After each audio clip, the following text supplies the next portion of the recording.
Hey guys. So,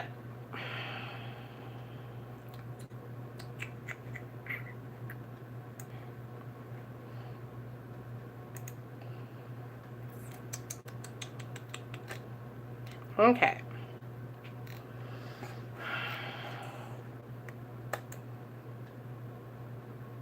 Hey Liz, what's up, girl?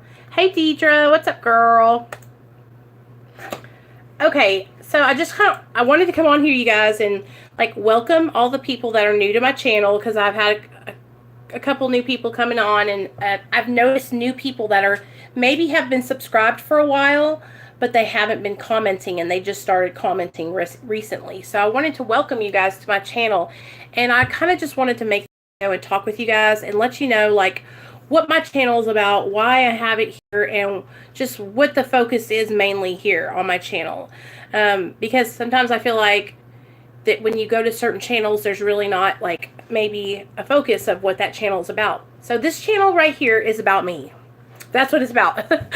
It's about my journey in recovery, and specifically through medically assisted treatment and 12-step fellowship. That's what I am in right now. Okay, I share my opinions with you guys of what I feel about things that are going on YouTube, in the world, in recovery, in addiction. I want this to be a place where you guys can come and feel safe, and you can comment and not have to worry about people being ugly or disrespectful to you. Okay, girl. My channel is for those of you. Oh, hold on. Let me do something real fast, you guys. Stay right there. Okay, there we go. So I went ahead and dropped off my Wi-Fi, and I'm just doing it for my data, okay? So I have a crazy, wild story, right? The way I got into sobriety, the things that happened before I got sober. I have so many things that I can share with you guys about my life, and I want to do that. I love doing that. I have 750 videos of on my channel documenting my journey in recovery, sharing my opinions with you guys, sharing story times from my past, okay? Sharing current things that are going on with me now in my life. Hey, Tasha. And so I want to come on here and welcome those of you who are new to my channel and might be wondering, like, what is this channel about? What is this girl doing? Why is she even here? And kind of just tell you guys what I'm about and why I'm here, why I made my channel, and what I plan on doing with my channel in the future. And so my channel is a channel about my life and my recovery. My channel is about, my son and my family, and the more my channel grows and the better I get, at videos and things like that, the more I want to share with you guys in my life, the more I want to take you guys with me and to introduce y'all to my family and share you guys with my sisters. Now, I do have videos up from back in Christmas and Thanksgiving where my sister and my mom and my dad are all in my videos, And, but I really want you guys to know that I do a lot of recovery content here on my channel. I'm very, very strong in my opinions about certain things, and that's okay. Like, if you guys don't agree with something that I think that I like, that's okay. You can have a different opinion than me, and I love it when you guys share those things with me. I'm not one of those people who, if you have a different opinion, I'm gonna not like you or not want you here. I want you to be here. I want you guys to share your opinions with me, and I want you guys to share with me what you are doing to stay sober and how that's going for you, because I can learn from you guys. Okay, I do not know everything, and I can always learn more things. I love doing YouTube. I love talking with you guys. I love doing live streams. I crave social interaction. I love making friends. I love spending time with people that are different than me. I love sharing my stories from my past with you guys and telling y'all stories about when I was in prison. And I like sharing stories with you guys from when I was in these crazy relationships with these crazy guys. You know, I like sharing my love for makeup with y'all. I love doing my makeup on live streams. I love talking about true crime. Yeah, this is a channel about my life, you know, and I want you guys to feel welcome here, and I want you guys to know that you're welcome here. If you're struggling in your active addiction, I want you to know that you're not alone, and that if you need help, you can reach out to me. All you have to do is email me and I will call you. Hey, Courtney, you do not have to pay me to get a hold of me. You do not have to become a member of my Patreon to talk with me on the phone. All you have to do is email me and send me your phone number and I will call you. You know, I'm not a doctor. I am not a therapist. I am not a recovery coach. I am just an addict who is trying to do the next right thing one day at a time. And I share my experience with others. I am just a regular person like you are. And I just love talking with people. You know, and that helps me. It helps me a lot. So yeah, I just wanted to kind of come on here and welcome you guys. I have probably like 30 new people that have subscribed to my channel within the last 2 or 3 weeks, I think, and about 100 new people from just this month.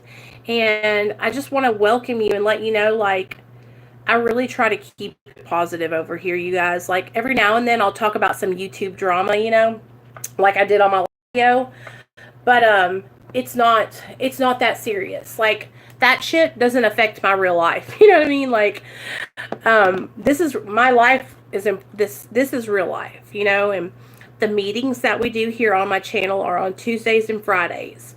On Tuesday nights we have a big book study. And you guys, if you are new in recovery, or if you have been sober for a while and you have never went to AA, I want you to come to these big book studies on Tuesdays because they're really good and they're just fun.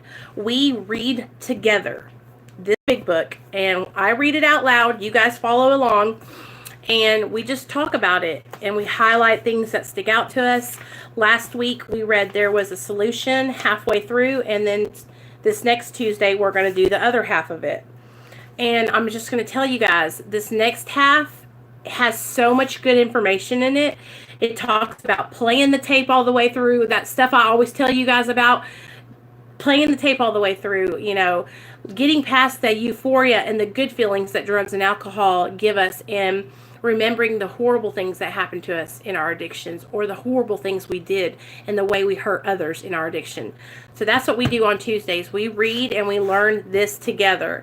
As I read, there's new stuff that I read that I don't remember reading each time I read this book, there's new stuff that I learn from the book.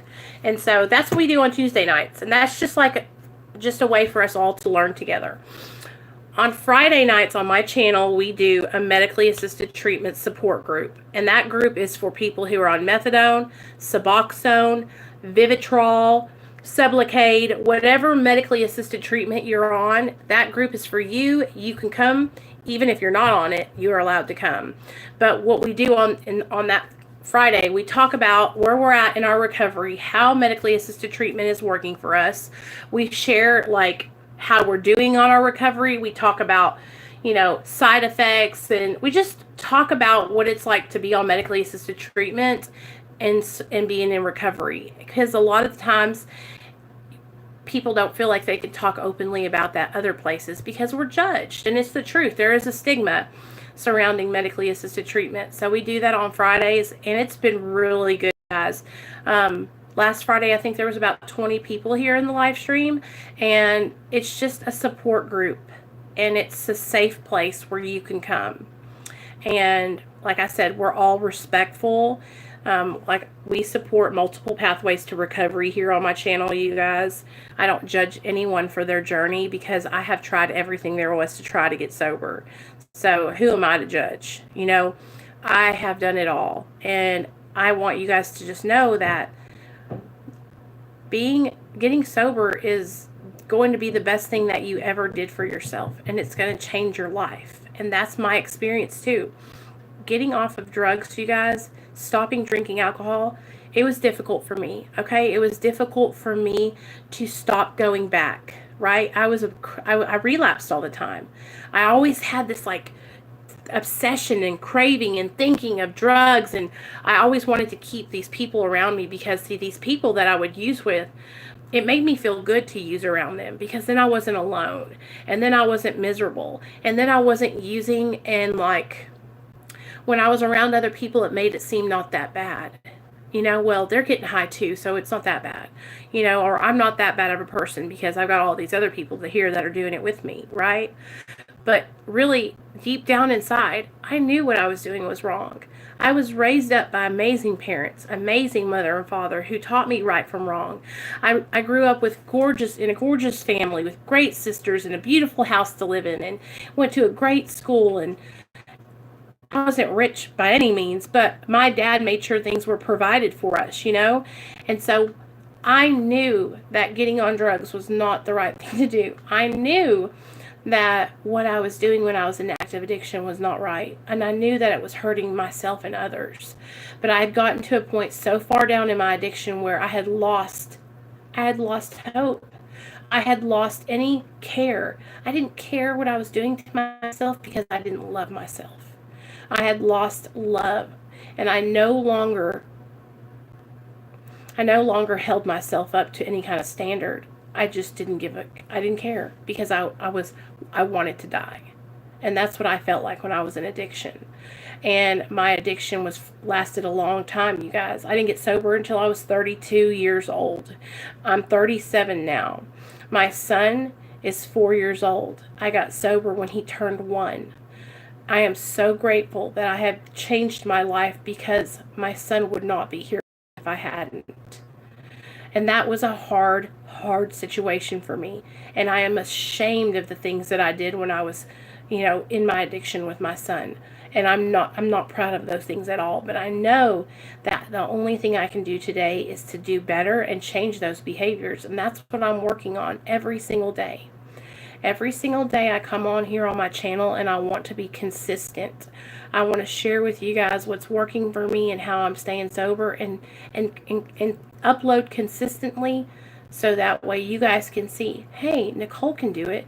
She can stay sober. She's consistent. She follows through. She does what she says she's going to do.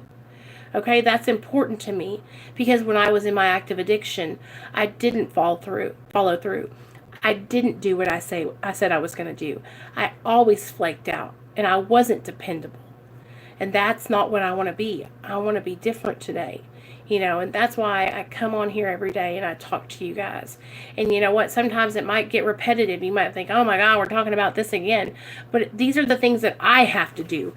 I have to do to stay sober. Repeating myself over and over and over again. Hey, Shelly. Hey, Layla. And talking about recovery and talking about relapse and talking about what my mind does and the tricks that it plays on me. This is what I have to do to stay sober.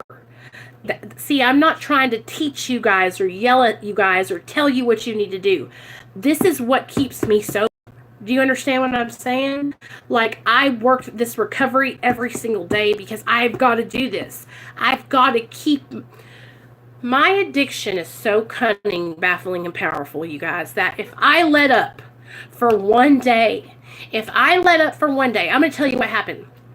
Okay, the other day, me and Nathaniel went out to eat, just me and my son. And we went to a Mexican restaurant, and they had those margaritas. Y'all know what I'm talking about?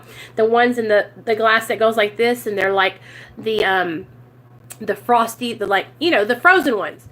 They look so good. And there was a lady sitting over there. It was a lime margarita. And I thought in my mind, I said, I'm going to order a margarita. Nobody will ever know. It's going to taste so good and so refreshing. Right? And I was thinking that. I sat there and I thought of it right there. I thought about what it would be like if I ordered it. About getting it to my table. I thought about drinking it. And then I looked across from me and my little boy was sitting there. And then for a split second, it flashed in my mind, if I had an accident, what if I got out and I drove my car and I had an accident? And even if I wasn't drunk, even if I just had the alcohol in my system, my son would be gone. He would be taken away from me. So that's why I talk about recovery all the time. because I have to keep it in the front of my mind because my addiction tells me that I can go out and drink a margarita. But I can't, you guys. If I drink a margarita, all hell will break loose. I just know it. But do you guys know what I'm talking about? Those thoughts come into my mind sometimes. And so that's why I talk about recovery, and that's why I keep reminding myself what will happen if I drink that margarita.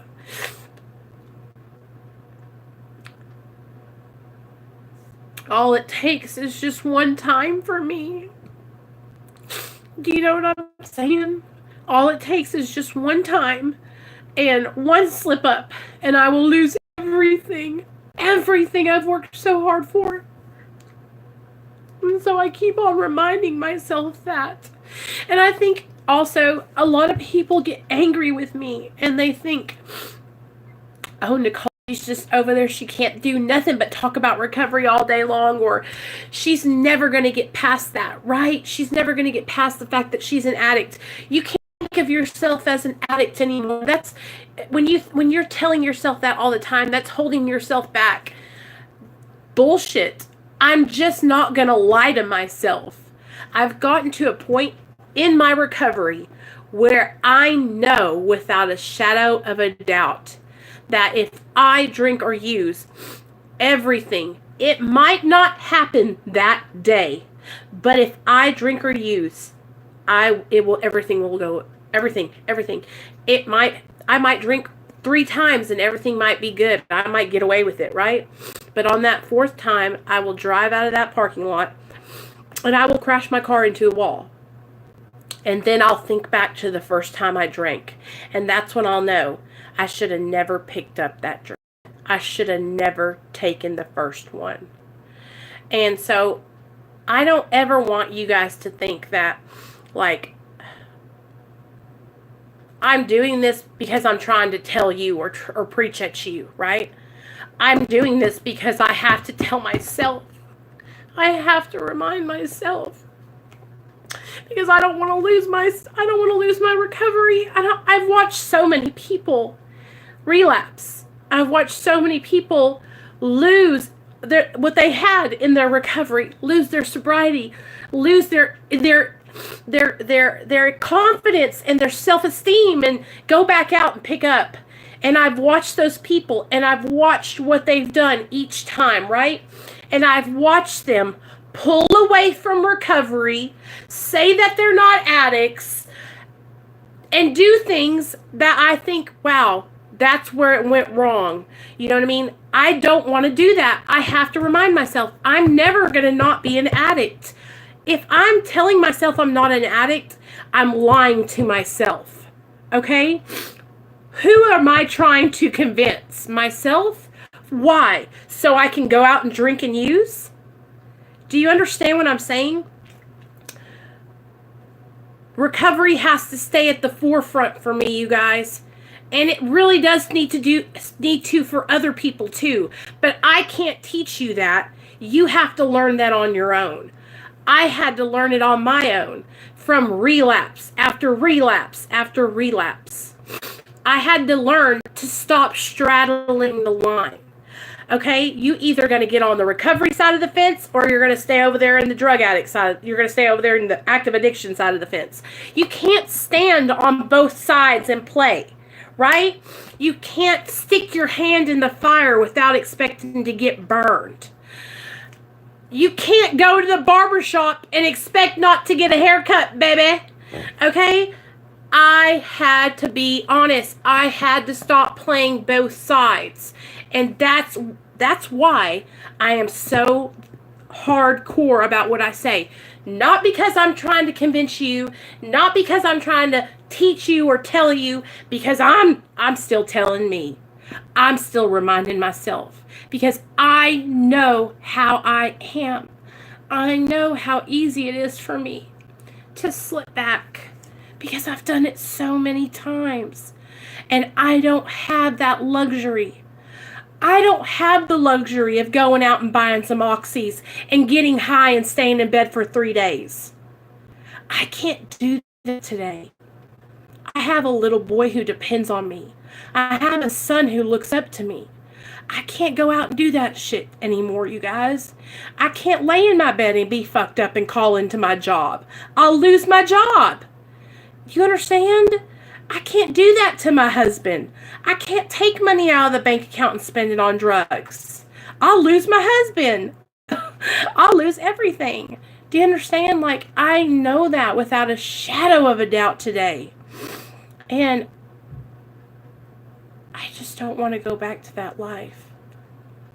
So that's why I talk about recovery on my channel a lot.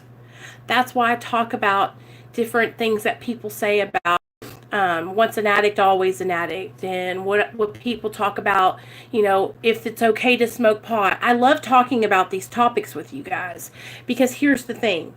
I'm always going to share with you guys what I can do for me.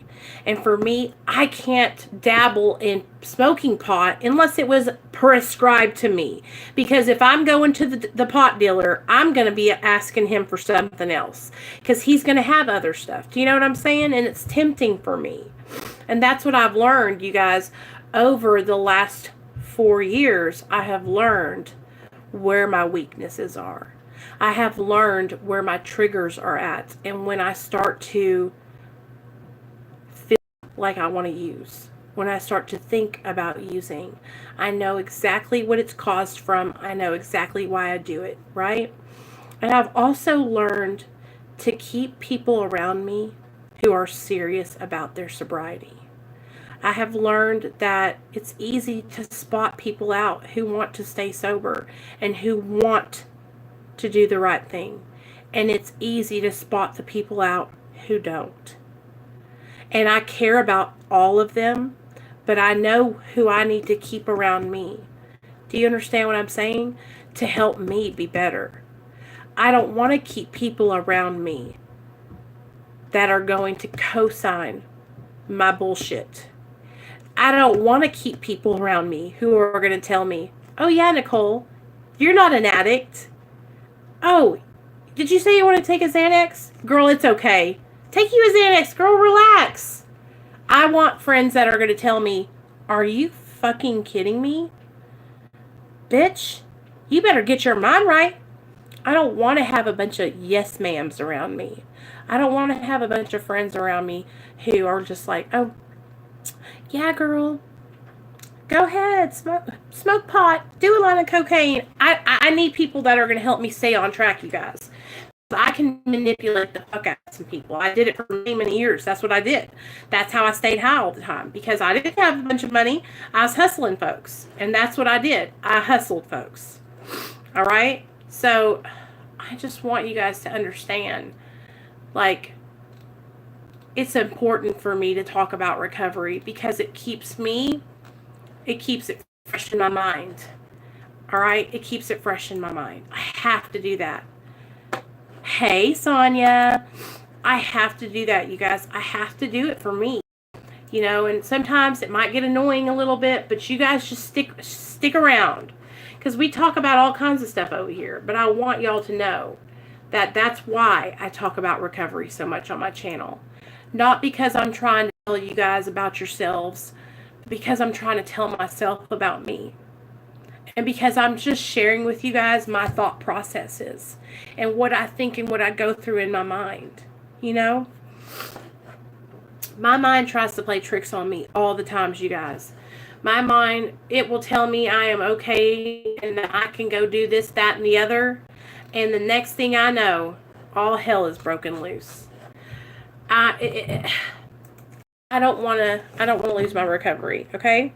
So, I used to read you guys these stories out of the back of the book, and I want to do that again. So, I know Jamie, I don't know if Jamie is here, but Jamie usually likes it when I read these stories. So, we're going to read a story, and then I'll let you guys go, okay? Hey, Sonia. Hey, hey, Deidre. Hey, Annie. What's up, girl? Okay, so, I love reading these.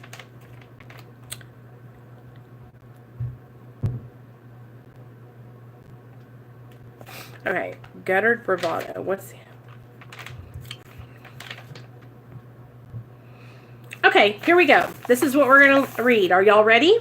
Okay, listen up, you guys. This is going to be good. So, this one is called A Vision of Recovery. Okay? A feeble prayer forged a lasting connection with a higher power for this Micmac Indian. Here we go. I thought I was different because I am an Indian. Okay, I thought I was different because I'm Indian. I heard that statement from many natives at my early AA meetings. I would only shrug and say to myself, "You think you're different? What about me? I'm a red-headed Indian." I grew up on a reservation in Canada.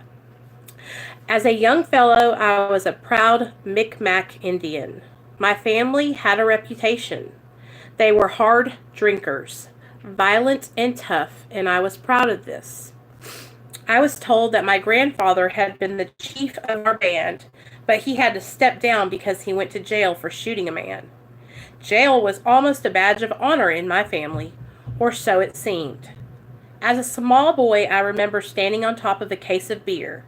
There were always lots around the house, saying to myself, in a few years, I will be this tall. There were times, though, when I witnessed my father's rages, and I was full of fear. I swore that I would not be like him, but I didn't see that alcohol and the rages were related. I always thought I was different. On many occasions, I wished I had black hair like my friends. Micmac was the language in our home, but I would not speak it. All my family spoke Micmac, but when they spoke to me, I would answer in English. I believe I couldn't speak Micmac as well as my parents, so I resolved 10 years old when I had my first drink of alcohol. On New Year's Eve, I stole 2 glasses of vodka from my parents. I can't say that it did what it was supposed to do, for I got deathly sick, threw up, and had diarrhea. The next day, I was so full of fear that my parents would find out. I learned my lesson for a while. A few years later, in junior high school, a few friends and I got a bottle of rum from a bootlegger. I got really drunk, and it was great. I remember having a feeling of complete freedom. I drank for the next 15 years. Drinking became a major part of my life, and I thought it was normal.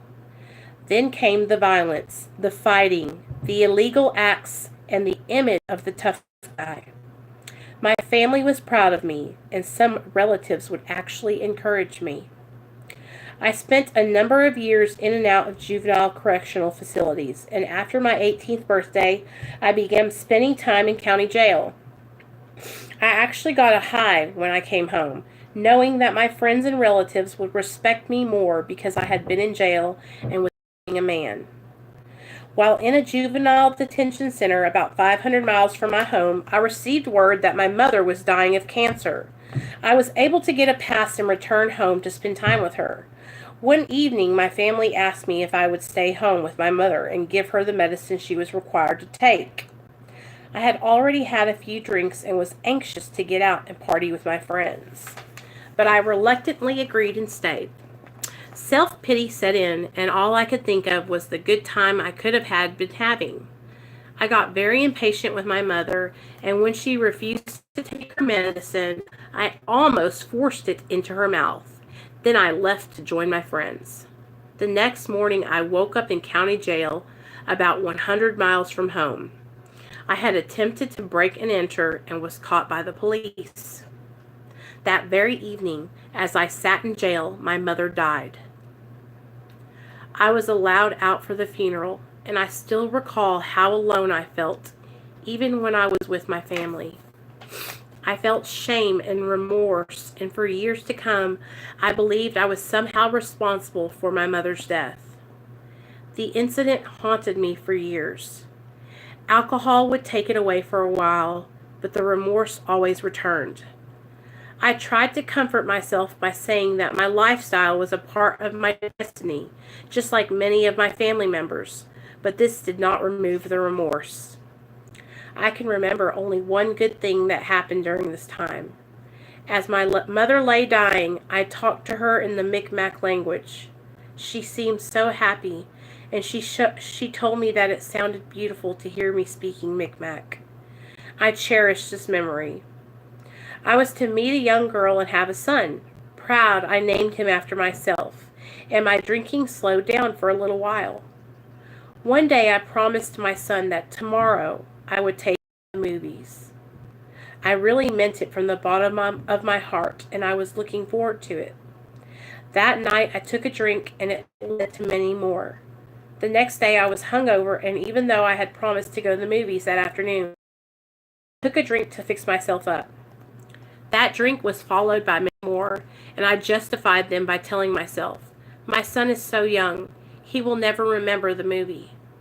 The day after the promised movie, I was guilty and remorseful, and I felt I was just no good. I faced my son only to hear him talking excitedly about going to a movie. I couldn't say anything, for the movie was no longer playing. I let his mother explain. The next few years saw me living back in old home with my father as my girl left me, taking my son. My drinking escalated even more, as did the guilt, the remorse, and the fear. I was hospitalized for dehydration, had a mild stroke, spent a week in the psychiatric ward, and suffered a number of alcoholic seizures. I lost the trust of my family and friends. They simply could not rely on me for anything. I would stop for a while, but I always drank again. I can certainly identify with our co-founder, Bill W., when he says on page 4 of the Big Book, the old fierce determination to win came back. I would take a drink, and I knew everything was going to be all right. I was going to clean up my act. Everything was going to change. You'll see. It didn't. Nothing changed. I tried so many ways of beating the game. I went to church and took a pledge. I went to the Native Sweet Lodge. I would do something so I would be put in jail. I vowed to stay away from hard liquor. Nothing worked. Then came the pills to stop the shakes and get off the sauce for a while. One evening during a party at my home, an argument led to fighting as usual. One of my brothers stabbed me in the back with a knife, and I fell to the floor unconscious. I came to in the hospital. They told me that one lung had collapsed, and they had a drain in my lung that came out the side of my body. The very next day, some friends came to visit me, bringing a bottle of liquor.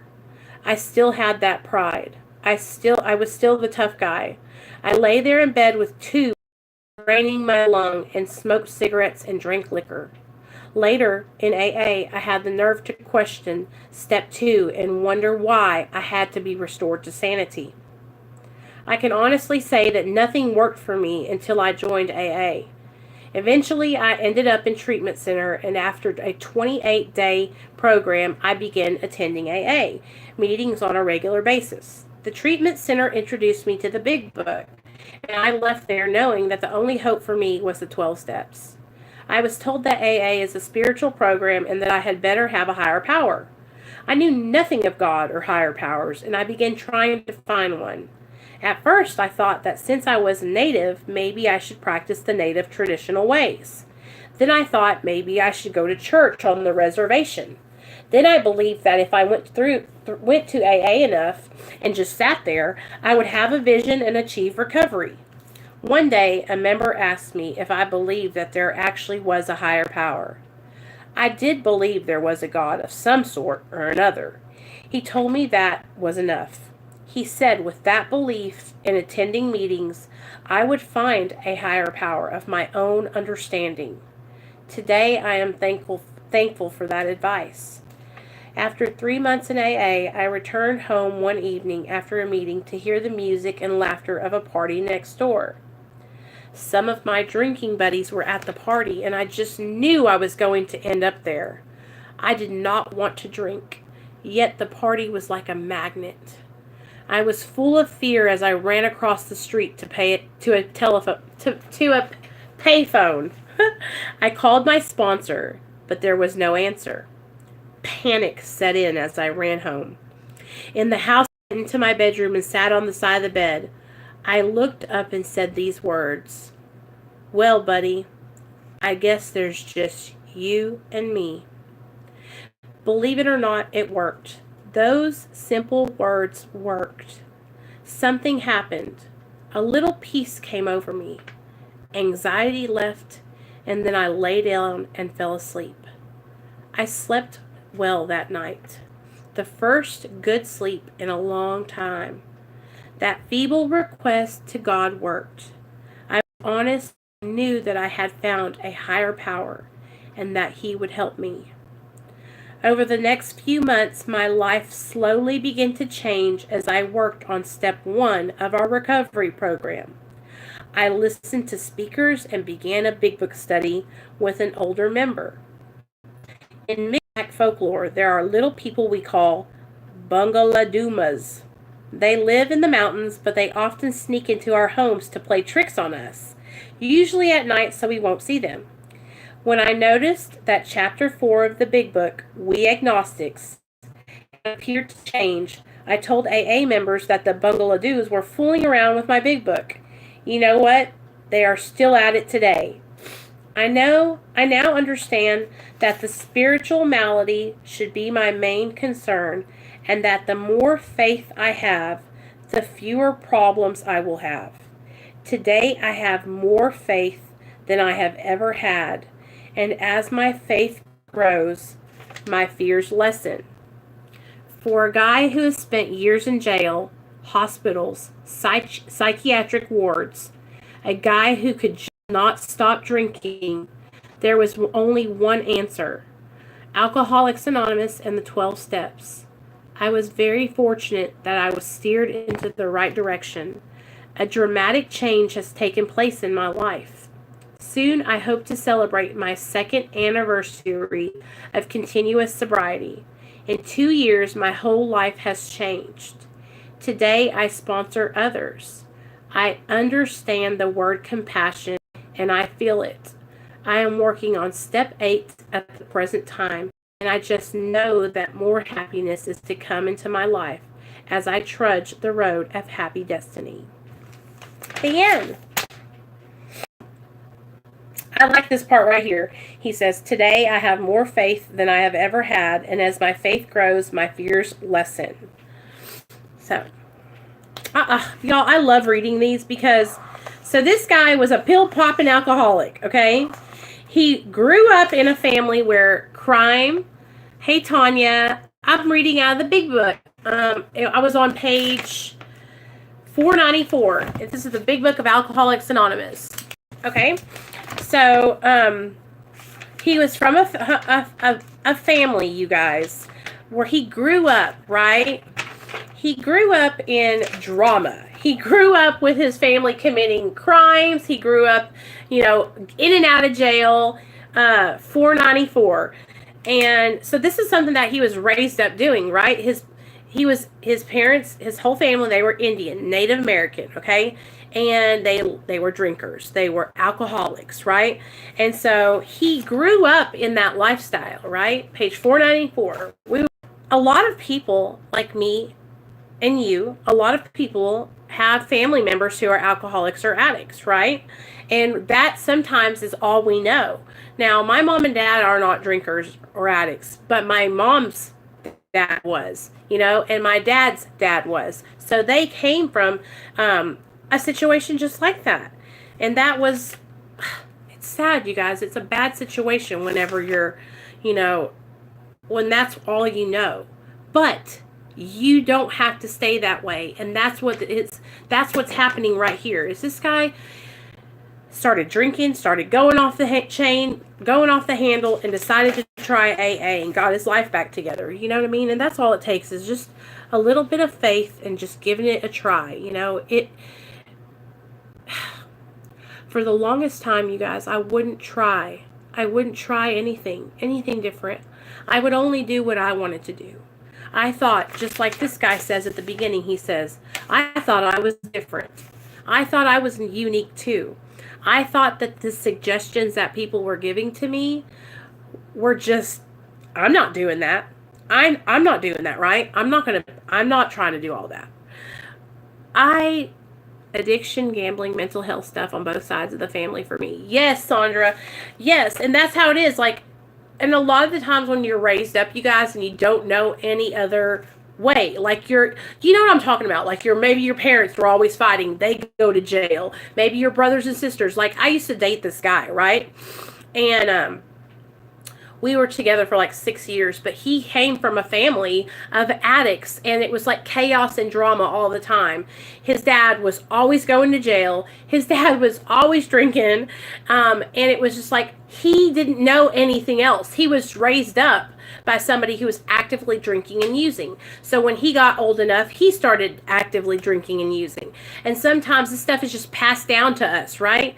And so if that is the case for you, you can break the chains today. You can break that cycle. You know what I mean? And that's what we've had to do. We have to break that cycle. Hey, Seduction, what's up, girl? I just decided to come on and talk to you guys a little bit. I was kind of, and that's what I was doing earlier before a lot of you came over. Like, I want y'all to know what my channel is about, because I feel like what happens is there gets to be this, like, my channel is not for trolling. My channel is not for trolls to come over here and troll other people. My channel is for recovery support and to share my life with you. I want to share with you guys my ups and downs. I want to share with you guys what works for me and how I stay sober.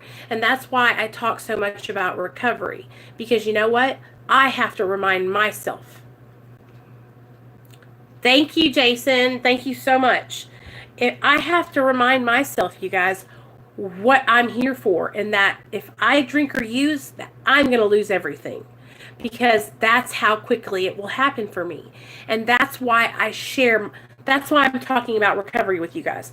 That's what today I have the power of choice. Today I can choose whether I drink or get high. Today I can make good decisions and do the right thing. And that's why I come on and share those things with you, because I want to inspire and encourage you guys to do the same, right? That's what my channel is about: encouragement, inspiration, and just sharing my opinions and my life with y'all. And if y'all are down for that, I would love for you to stay here and subscribe if you haven't already. I feel like what happens when we are on YouTube, you guys, is it's easy to like get sucked in. And I've seen a couple of my friends struggle like this, right? I've seen a couple of my friends struggle with getting on YouTube and starting to make videos, and their whole channel started out as like either mental health or recovery, and then they lost their focus and they start getting sucked into drama or get sucked into fights with other people. Hey, Amber. And I always want to make sure that I stay focused on my goal and my passion, which is to help others, right? Yes, I want to help other people and inspire other people, and that's why I have this channel, is for support and to help me and to help you, and I want to keep focused on that, you know. And every now and then I'll make the occasional, like, you know, video of commentary on somebody else, you know, because I like to share my opinions, right, about what's going on in YouTube. But I want you guys to know, like, this channel is about me, and it's about my recovery, my journey in recovery. And that's why I hope that you guys enjoy that and will stay here with me. And if you like hanging out with me and just being a part of my life, like, I hope you'll stay around. But yeah, that's why I was putting this video up. And then I just thought I would read y'all that story, because every time I read those stories, you guys, out of the back of the book, it just inspires me even more. Like, I know that we're on the right path, you guys. And if you're struggling with alcoholism or addiction to substances, you are not alone. I have been there, and I know the struggle, and you can change. That's the thing. I never thought that I would ever be able to change. I never thought that I thought I was going to die with a needle in my arm. I thought that I was going to shoot up for the rest of my life. Just me and my syringe. Just me and my syringe. I love you, syringe. This was my baby, right? I had a syringe with me everywhere I went, and I had to have it. This is what I needed to get high. And psh, not anymore. Not anymore. Now I have a life that is bigger than I ever imagined. Okay. Yeah. And now I have this little dude. And this little guy is what I need. This little guy is what I take everywhere with me. Huh? Kiss? Something. Okay. So, this little guy is what changed my life, y'all. If it wasn't for him, if it wasn't for this little dude right here, I don't know where I would be. Tell him, Nate. Did you save my life? How did you do that? I don't know. Okay. Can I draw on this paper? Yeah. One more thing, okay? I'm going to read to you guys the principles of the 12 steps, okay? Step 1 is surrender. Step 2 is hope. So think about it. Step 1 is we admitted we were powerless over drugs or alcohol or both, and that our lives had become unmanageable. The principle behind that step is surrender, okay? Okay. Step 2 is hope. And the principle the principle behind step 2 is hope, because we are finding a different higher powers who will bring hope to our lives and sanity. Commitment. Committing to that higher power. Mommy, I draw the heart one for you. Good. This is the 4 heart one. is about inventory and honesty. 5 is truth. I can give you something to eat. Is willingness. 7 is humility. Can I show my funny face? 8 is reflection. 9 is amendment. 10 is vigilance, and 11 is attunement, and 12 is service, because we're giving back what was so freely given to us. So, that's that. I just wanted to kind of come on here and talk with some of my newbies, because I know there's quite a few of you new subscribers, and let y'all know what I'm all about over here. And I want you guys to know that I will do anything I can to help you. If you're struggling with a disease of addiction and you need support, all you have to do is reach out to me on email. Huh, Nate? I mean, and me and Nate will help you. Right, Nate? Yeah. So, I love you guys. I hope you have a great night. And I'm going to get off here, okay? Draw my mom. You're going to draw me?